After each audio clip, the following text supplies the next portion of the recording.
Bonjour mesdames et messieurs et mesdemoiselles, j'espère que vous allez bien. Je crois que vous avez déjà vu les images de ces nombreux missiles, ces missiles incalculables de l'Iran vers l'Israël. Moi, sincèrement, j'ai fait une longue réflexion là-dessus et je crois que vous allez comprendre tout à l'heure les raisons pour lesquelles je me penche aujourd'hui sur ce sujet-là. Vous savez, ce qui se passe au Proche-Orient est indescriptible et le monde fait comme si de rien n'était. J'ai vu les différents diplomates, représentants des différents États aux Nations Unies, au Conseil des Nations Unies, faire des déclarations, des grands discours dans tous les sens. D'autres condamnent, d'autres ne condamnent pas, d'autres sont contents, d'autres s'abstiennent et d'autres soutiennent. En fait, moi, la chose la plus importante qui attire mon attention dans cette histoire, c'est que je dis aux États-Unis d'Amérique, attention. Je dis à l'OTAN, attention. Et je dis à Israël, attention. Vous savez pourquoi? Nous sommes en train d'assister à quelque chose qu'on n'a jamais assisté auparavant entre l'Iran et l'Israël. L'envoi de missiles ou de drones iraniens vers Israël, je crois que, à mon sens, à ma connaissance, ça c'est quelque chose de nouveau. Il y avait, ces mouvements, Hezbollah machin, qui faisaient des contre-attaques machin, il y avait ces opérations. Mais des missiles directs iraniens sur Israël, des drones directs iraniens sur Israël, c'est nouveau. Et une question me taraude l'esprit. Pourquoi l'Iran le fait? Et qu'est-ce qui retient encore les États-Unis? Qu'est-ce qui retient encore l'Israël au sujet de l'Iran? Mesdames et messieurs, c'est une question très importante. En fait, l'Iran ne peut pas avoir l'audace, le courage d'envoyer des missiles de croisière, plus de 200, encore des drones dans l'espace aérien israélien, aller toucher la terre israélienne sans que l'Iran ne soit sûr de quelque chose. Ah, voilà. Voilà, mesdames et messieurs. Parce que, vous savez, à l'image de la Russie, qui a pris toutes les précautions avant le lancement de l'opération spéciale militaire russe en Ukraine, à mon avis, l'Iran est à mesurer, a pris toutes les précautions avant de lancer des missiles dans l'espace aérien israélien et d'aller toucher même des bases militaires israéliennes en terre israélienne. Donc, je dis aux États-Unis, prenez garde. Parce que l'Iran est forcément sûr de quelque chose. L'Iran a quelque chose sous la main qui fait que elle sait de toutes les façons que si les États-Unis venaient à entrer dans la danse, si l'OTAN venait à entrer dans la danse, en réalité, c'est que l'Iran cache, c'est que l'Iran a sous la main, ça va sortir. Et c'est que l'Israël aussi a sous la main, ça va sortir. Mesdames et messieurs et mesdemoiselles, l'Iran, c'est pas l'Irak. L'Iran, c'est pas le Liban. L'Iran, c'est pas la Palestine. L'Iran, c'est pas la Jordanie.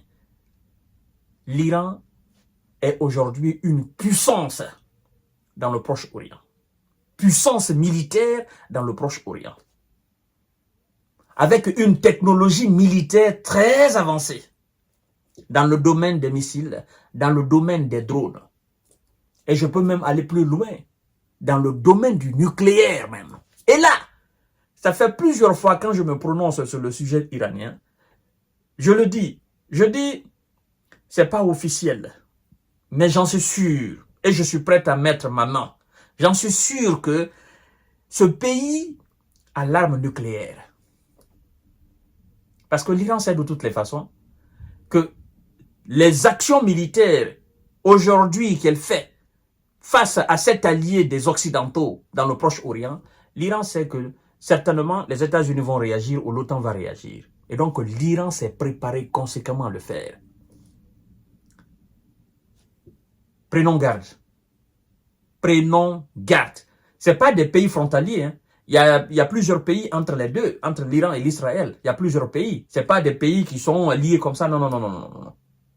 Et donc, toutes les armes que l'Iran conçoit, l'Iran fabrique dans son complexe militaro-industriel, toutes les armes, que ce soit des drones, que ce soit des missiles, ou que ce soit n'importe quel type d'arme, l'Iran le fait pour que ça atteigne ou que ça dépasse même les frontières israéliennes.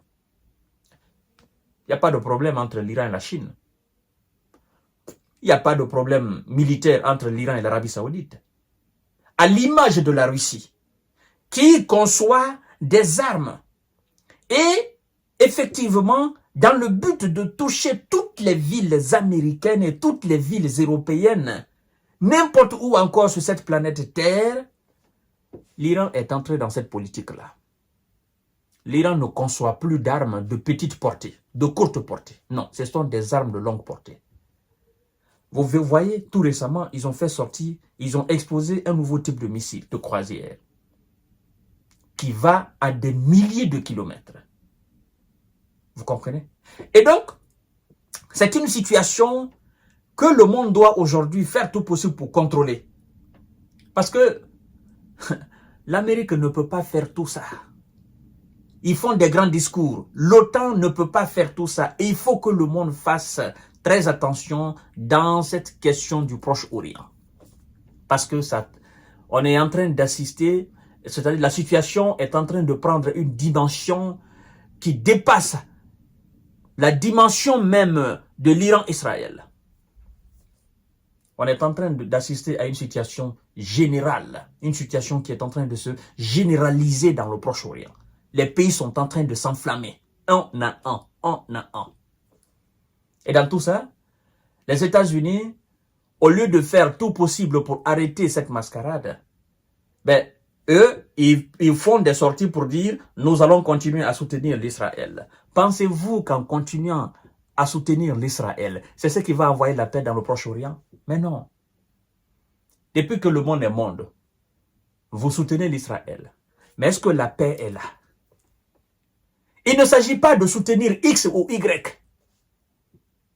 Il s'agit de prôner des discours et de faire des actes allant dans le sens d'envoyer une véritable paix dans ce pays-là. Sinon, vous allez soutenir 1 milliard de fois l'Israël, la paix ne reviendra jamais. Et ce n'est pas avec la guerre que vous allez envoyer la paix dans ce pays-là. Ce n'est pas avec la guerre. Ce n'est pas avec la destruction. Ce n'est pas avec des actes inhumains, immondes, que la paix reviendra dans le Proche-Orient. En tant que nous sommes dans ce 2 poids 2 mesures, la paix ne reviendra jamais dans le Proche-Orient. Mais jamais! Parce que les actes que l'on pose, ce n'est pas des actes justes. Ce sont des actes injustes. Mais croyez-moi, l'Iran a quelque chose sous la main qui fait aujourd'hui qu'elle est devenue une puissance et qu'elle n'a pas froid aux yeux. Elle vient même de mettre en garde les États-Unis. Nous allons faire une émission sur ça là. Et donc moi je dis à l'Israël, prenez garde. Je sais, même si vous aussi ce n'est pas officialisé, je sais quelque part que vous avez ce machin-là. Je sais. Mais sachez aussi que l'Iran a ça. Parce que l'Iran sait de toutes les façons que l'Israël a l'arme nucléaire.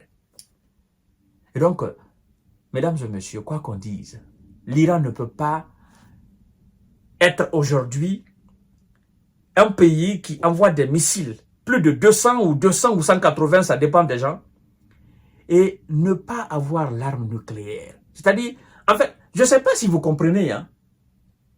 Je ne sais pas si vous comprenez. En fait, l'Iran envoie des missiles de croisière dans un pays qui possède l'arme nucléaire, même si ce n'est pas officiel. Et elle sait parfaitement que ce pays peut aussi repliquer de façon à détruire tout. Et donc, mesdames et messieurs, voilà ce qui me pousse à dire que l'Iran possède l'arme nucléaire. Voilà. Même si ce n'est pas officiel. Voilà ce qui me pousse à le dire.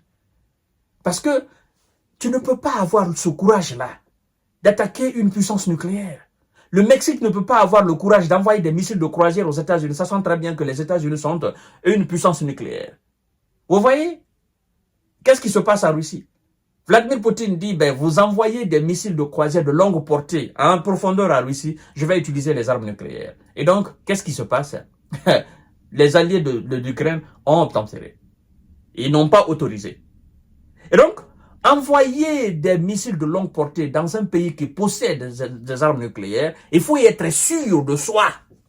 Il faut avoir cette capacité aussi nucléaire. Voilà, mesdames et messieurs. Je vous donne rendez-vous tout à l'heure, mais la situation devient gravissime dans le Proche-Orient. Et si on ne fait pas attention, on risque d'assister à quelque chose qu'on n'a jamais vu dans le Proche-Orient. C'est très grave. Merci beaucoup et partagez la vidéo dans tous les groupes possibles. Attention, attention, attention.